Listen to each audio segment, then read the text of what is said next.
বৃষ্টির সময়ের আরেকটা গুরুত্বপূর্ণ সুন্নাত হলো, যেটা আমার বিশ্বাস 99% জন এখানে যারা আছি আমরা ইতিপূর্বে শুনি নাই বা আমরা জানি না, নতুন শুনতেছি। ভালো করে কান খাড়া করে শুনে রাখেন। সেটা হলো মাঝে মধ্যে বৃষ্টির পানি হালকা পাতলা গায়ে লাগানো সুন্নাত।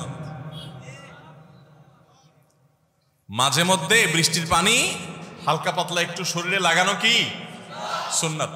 নবী করিম সাল্লাল্লাহু আলাইহি সাল্লাম এই সুন্নাহ আমাদেরকে শিক্ষা দিয়েছেন। এই সুন্নাতের কথা শুনে জবজবায় যখন বৃষ্টি হবে মুষলধারে, আধা ঘন্টা 1 ঘন্টা শিয়াল ভেজা ভিজে এরপরে ঠান্ডা লাগায় এসে আমার দোষ দিয়েন না। কথা কি বুঝতে পারছেন?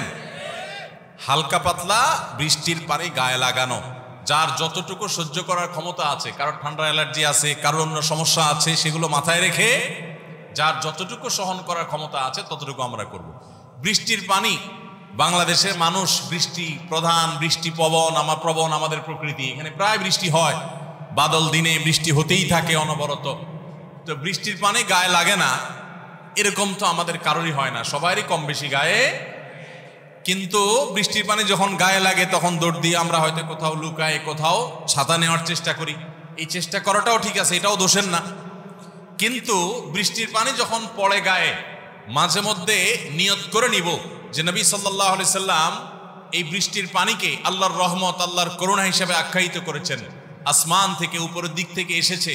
অতএব এই পানি বরকতের পানি, রহমতের পানি একটু হলেও যদি গায়ে লাগে সেটা আমাদের জন্য কল্যাণের। নবী সাল্লাল্লাহু আলাইহি সাল্লামের নির্দেশনা ছিল, তিনি উৎসাহ দিয়েছেন বৃষ্টির পানি একটু গায়ে লাগানোর জন্য। সেই নিয়তে যখন বৃষ্টির পানি গায়ে লাগবে, ওই নিয়তে একটু গায়ে মাখবেন, একটু লাগাবেন এবং বৃষ্টির পানিকে উপভোগ করবেন সুন্নাত পালনের নিয়তে। ইনশাআল্লাহ তখন বৃষ্টির পানিতে যে ভিজলেন, ওই ভিজার মাধ্যমে আপনি আল্লাহর কাছে সুন্নাত পালন করার সওয়াবের ভাগীদার হবেন। চেষ্টা করব না আজ থেকে ইনশাআল্লাহ। বৃষ্টির সময় মাঝে মধ্যে এটা করতে হয় এবং এটা সুন্নাহ। আমরা শৈশবে বৃষ্টি হলে, আমরা যখন ছোট ছিলাম তখন দৌড় দিয়ে বের হয়ে যেতাম। এখনো গ্রামে ছেলেফেলেরা হয়তো যায়, একটু বৃষ্টির পানি গায়ে লাগায়, আবার বেশি লাগালে ঠান্ডা লাগবে, মা বাপ ধরে নিয়ে আসে, সেটাও ঠিক আছে। হালকা পাতলা মাঝে মধ্যে সুন্নত আদায়ের নিয়তে বৃষ্টির পানি গায়ে লাগাতে হবে। আল্লাহ আমাদের সবাইকে আমলের তৌফিক দান করুন। আল্লাহ সুবহানাহু ওয়া তাআলা একটু বৃষ্টি দিয়া পরীক্ষা নিলেন যে কোনগুলো আগে দৌড় দেয় আর কোনগুলো পরে দৌড় দেয়। যারা আগে দৌড় দিয়েছেন তারা ফেল করছেন, ব্যাপারটা এরকম না। আমরা বাঙালি খুব সহজে যোগ বিয়োগ কষে ফেলাই, ঠিক না বে ঠিক? কারোর মসজিদ থেকে বের হয়ে যেতে দেখছি, আমরা চিন্তা করতেছি ব্যাপার কি, বেটা জুতা চোর নাকি, এখনো জামাত হয় না, সে মসজিদ থেকে বাইরে কই যায়। হতে পারে বেচারার ওযু গেছে। আমরা মানুষের প্রতি বেশিরভাগ ক্ষেত্রে কুধারণা করি, ঠিক না?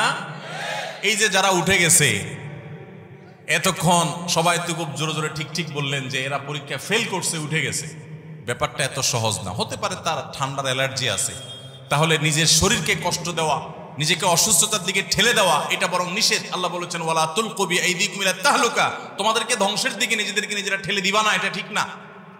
অতএব যারা চলে গেছে তারা যদি অ্যালার্জির কারণে যায় তাহলে ঠিক আছে, আর যদি ঝামেলা থেকে বাঁচার জন্য দৌড় দেয় তাহলে ঠিক নাই। আল্লাহ আমাদের সবাইকে যতক্ষণ বসবো, যতক্ষণ শুনবো, ইখলাসের সাথে, নিষ্ঠার সাথে, আল্লাহকে খুশি করার জন্য, কিছু জ্ঞান অর্জন করার জন্য, কোরআন হাদিসের কথা জানার জন্য এবং সাথে আমলের উদ্দেশ্যে, এগুলোকে নিয়ে বাড়িতে যাওয়ার উদ্দেশ্যে আল্লাহ তাআলা আমাদেরকে শেষ পর্যন্ত বসার তৌফিক দান করুন। আলহামদুলিল্লাহ, বৃষ্টি চলে গেছে। তাহলে এবার আল্লাহ তাআলার প্রতি শুধু শুকরিয়া আদায় করার বিষয় না, শিক্ষা গ্রহণ করার বিষয় আছে পাশাপাশি। যে শুকরিয়া আদায় করব, শিক্ষাও গ্রহণ করব। ইমানদারের যে কোনো মুসিবতে সবার আগে কার দিকে ধাবিত হব আমরা? আল্লাহর দিকে। বৃষ্টি হয়েছে, আমার অসুবিধা হচ্ছে, সাথে সাথে দোয়া। অসুস্থ হয়েছি, কষ্ট হচ্ছে, সাথে সাথে 2 রাকাত নামাজ, এরপর একটু হাত তুলে দোয়া। কোন একটা মুসিবত হয়েছে, সাথে সাথে দোয়া। নবী সাল্লাল্লাহু আলাইহি সাল্লাম বলেছেন কারোর জুতার ফিতা ছিঁড়ে গেছে, জুতার ফিতা ছিঁড়ে গেছে, তখনও সে ওইটা ঠিক করবে যে আল্লাহর কাছে সাহায্য চাইবে। আমরা চিন্তা করি যে জুতার ফিতা ছিঁড়ে গেছে, এটা জোড়া দিতে তো আমার 2 মিনিট লাগবে, এর জন্য আমরা আল্লাহর সাহায্য চাইবো। ইমানদার ছোট বড় যে কোনো বিষয় আল্লাহর সাহায্য চাইবে। আমি ঠিক করব, ঠিক আছে, আগে আল্লাহর কাছে দোয়া করে নিব। মনে মনে দোয়া করতে পারি, আমার হাত তুলে 2-5 মিনিট ধরে দোয়া করতে হবে এমন কোনো জরুরি না। যে আল্লাহ তুমি আমাকে এটা একটা বিপদ, খুব ছোট বিপদ, হতে পারে ক্ষুদ্র বিপদ, ক্ষুদ্র বিপদ থেকে অনেক সময় বড় বিপদ হয়। আল্লাহ তুমি আমাকে এই বিপদ থেকে উদ্ধার করো, আমার জন্য সহজ করো। এভাবে আল্লাহর দিকে আমাদের বেশি বেশি ধাবিত হতে হবে, দোয়া করতে হবে। অসুখ হলে ওষুধের কথা, ডাক্তারের কথা যত তাড়াতাড়ি মনে পড়ে, বেশিরভাগ মানুষের আমাদের আল্লাহর কথা এত তাড়াতাড়ি মনে।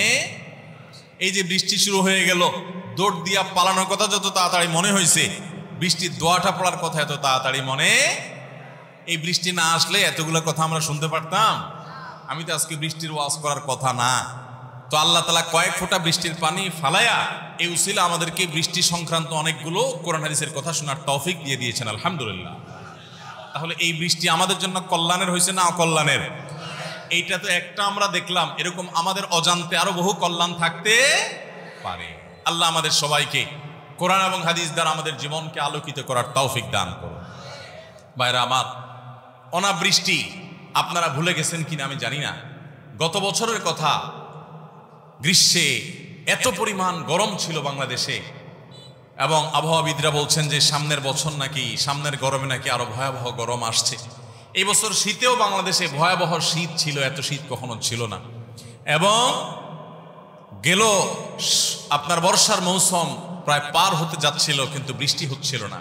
বৃষ্টি না হওয়ার ফলে আমাদের ফসল, ক্ষেত খামার এগুলো সব ধ্বংস হয়ে যায়, শেষ হয়ে যায়, নষ্ট হয়ে যায়, মরে যায়। এই বৃষ্টি আল্লাহ তাআলা যদি বন্ধ করে দেন, তাহলে এমনিতেই প্রাণ শেষ হয়ে যাবে, এমনিতেই গোটা পৃথিবী ধ্বংস হয়ে যাবে। এই জন্য বৃষ্টি সবসময় আল্লাহ তাআলার রহমত। তবে হ্যাঁ, কখনো কখনো অতিরিক্ত বৃষ্টি দিয়ে আল্লাহ বান্দাকে পরীক্ষা করেন, কখনো আযাব পাঠান, কিন্তু সাধারণত স্বাভাবিক বৃষ্টি হলে সেটি আল্লাহ তাআলার রহমতই হয়, অনুগ্রহ হয়, করুণা হয়। বাংলাদেশ বৃষ্টির দেশ, তো সেজন্য বৃষ্টির কদর আমরা বুঝি না। বৃষ্টি আসলে আমরা দৌড় দিই এবং বোঝা মনে করি। মধ্যপ্রাচ্যের মানুষ, সৌদি আরবের মানুষ, তারা বুঝে বৃষ্টির কত মূল্য। তারা একটু বৃষ্টি হলে, এই ব্রাহ্মণবাড়িয়ার বহু মানুষ সৌদি আরব থাকেন, আপনারা অনেকে দুবাই থাকেন, সেখানে এরাবিয়ানদেরকে দেখছেন আপনারা, একটু বৃষ্টি হলে এরা বাইরে পাগল হয়ে দৌড়ে যায় গায়ে পানি দেওয়ার জন্য। কারণ বৃষ্টি সারা বছরের ভেতরে 2-4 দিন তাদের দেখতে কষ্ট হয়ে যায়, দেখে না তারা। এই জন্য একটু বৃষ্টি আসলেই তারা অস্থির হয়ে যায়। আর বাংলাদেশে মানুষ আমরা, মেঘ না চাইতেই বৃষ্টি আমাদের সকাল বিকাল। যদিও আমাদের দেশের অবস্থাও ভালো না। গত বছর আপনারা জানেন, সারা দেশে উলামায়ে কেরাম বৃষ্টি প্রার্থনার নামাজ পড়েছেন, আমরা বৃষ্টি প্রার্থনার নামাজ ঢাকায় পড়েছি। এত অনাবৃষ্টি হয়েছে যে বৃষ্টি প্রার্থনার জন্য দেশের বিভিন্ন প্রান্তে প্রান্তে উলামায়ে কেরামকে আল্লাহর কাছে দুহাত তুলে কাঁদতে হয়েছে, বৃষ্টি প্রার্থনার নামাজ পড়তে হয়েছে। বৃষ্টি হারিয়ে যাচ্ছে আমাদের কাছ থেকে। অতএব এই বৃষ্টি আল্লাহর অনুগ্রহ, এই বৃষ্টি আল্লাহর করুণা। আল্লাহ আপনি আমাদের দেশে বৃষ্টি, আপনি আমাদের দেশে গরমের সময় গরম, শীতের সময় শীত, যেটা যখন প্রয়োজন আমাদেরকে পরিমিত এবং প্রয়োজন মতো দান করেন, বলুন আমিন। আল্লাহ আমাদের বৃষ্টি, অতিবৃষ্টি, আমাদের অতি ঠান্ডা এবং অতি গরম কোনোটা যেন কষ্টের কারণ না হয়। গরিব দেশ, আমাদের কিছুই নেই। মিডল ইস্টের মানুষের এসি আছে প্রত্যেকের ঘরে ঘরে, গাড়িতে গাড়িতে। আমাদের এত এসি নাই, এত বিদ্যুৎ নাই। আল্লাহ এত শীত নিবারণ করার মতো হিটারের ব্যবস্থা নাই, গিজারের ব্যবস্থা নাই। আল্লাহ এত বৃষ্টি সামলাবার মতো পরিস্থিতিও আমাদের নাই। অতএব আমাদের এই গরিব দেশের প্রতি আপনি রহম করুন, আমাদেরকে বৃষ্টি, ঠান্ডা, গরম সবকিছু পরিমিত দিন, যা দরকার তা দিন। বেশি বেশি করে আল্লাহর কাছে আমরা দোয়া করবো, ঠিক আছে না ইনশাআল্লাহ? আল্লাহ তাআলা আমাদের সবাইকে, আমাদের প্রিয় স্বদেশকে, গোটা পৃথিবীকে, মুসলিম মিল্লাতকে আল্লাহর রহমত এবং শান্তির চাদরে ঢেকে রাখুন, বলুন